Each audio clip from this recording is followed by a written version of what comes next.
La Tunisie occupe une position stratégique dans le bassin méditerranéen. Elle se situe à quelques kilomètres du continent européen. Des recherches archéologiques récentes, réalisées par le Conseil oléicole international, ont permis de découvrir des fossiles d'oliviers datant du XVIe siècle avant Jésus-Christ. Ces recherches disent que la culture de l'olivier a vraisemblablement commencé en Tunisie. Ensuite, les techniques de culture ont été propagées dans les pays voisins de l'Afrique du Nord, le sud de l'Europe et le Moyen-Orient. Ce savoir-faire ancestral a été jalousement conservé, particulièrement dans la région de Sfax. En effet, Sfax est le premier producteur d'huile d'olive en Tunisie. Ces méthodes de culture et de production, plusieurs fois millénaires, se sont perfectionnées au cours des générations pour acclimater l'art au climat semi-aride de la région. La variété d'olive Chemlali est par excellence celle qui s'est adaptée au mieux à ces conditions. Sfax est une ville côtière située au sud-est de la Tunisie.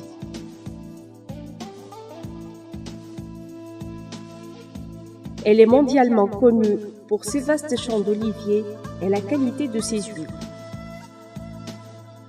L'olivier sfaxien se caractérise par sa forme d'entonnoir qui permet aux différentes parties de l'arbre d'être aérées et exposées aux rayons du soleil d'une manière homogène.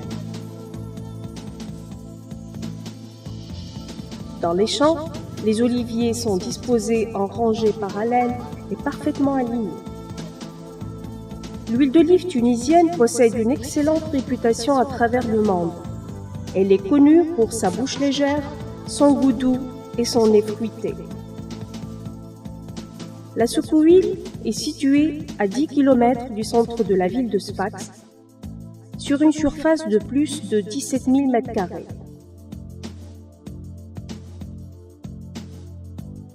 Fondée en 1983, la Soukouille est spécialisée dans la production, le conditionnement et la distribution de l'huile d'olive sur le marché tunisien et dans le monde. La Soukouille est la première entreprise tunisienne privée qui a exporté l'huile d'olive conditionnée. Et depuis, elle n'a pas cessé de travailler sur l'image de marque de l'huile d'olive tunisienne et l'amélioration des techniques de production, de conditionnement et de commercialisation.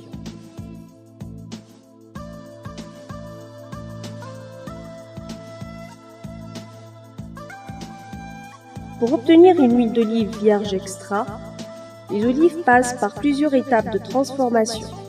La première étape est la cueillette. Le plus souvent, elle est réalisée à la main. Ensuite, les olives sont nettoyées et séparées de leurs feuilles en utilisant la force du vent.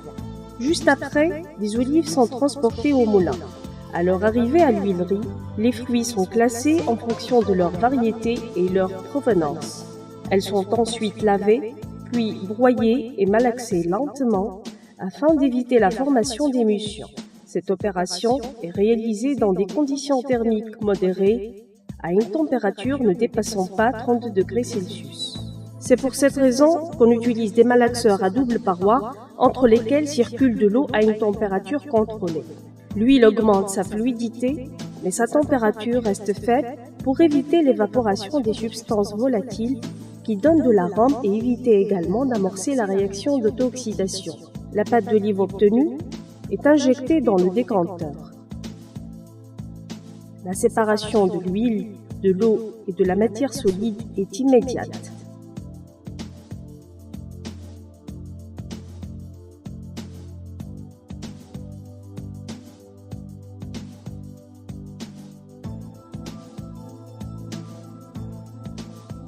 Au terme de ce process, l'huile obtenue est analysée au laboratoire.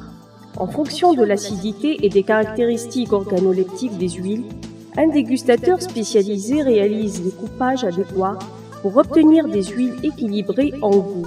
Ces goûts sont ajustés selon les habitudes culinaires de chaque marché. Avant sa filtration, l'huile est stockée dans des citernes en acier inoxydable à température modérée et à l'abri de l'air et de la lumière. Le processus de filtration comporte 3 phases. La première phase consiste à éliminer les dépôts hydrosolubles. Au cours de la deuxième phase, on élimine les particules.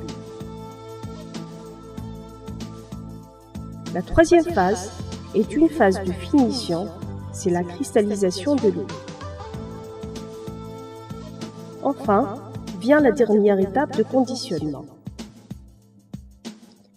L'huile remplie dans les bouteilles est étiquetée.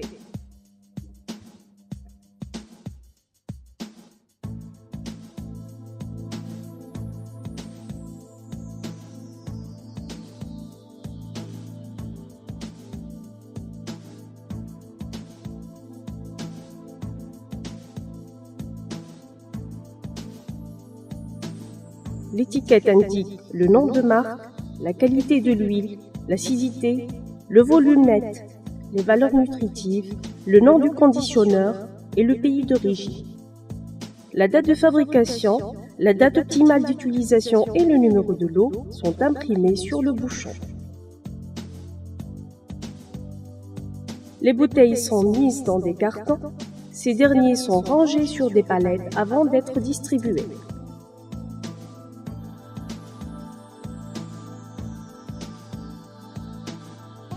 La Socowil possède plusieurs marques de produits.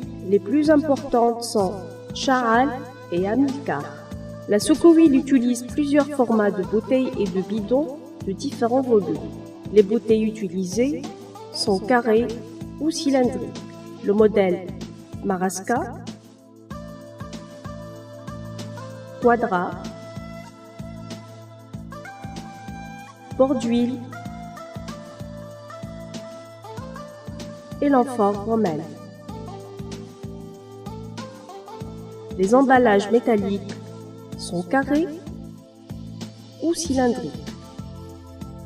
La Socowil vend ses produits dans différents pays du monde, à savoir le Canada, les États-Unis, l'Europe, les pays du Golfe, certains pays d'Afrique, le Japon et la Chine.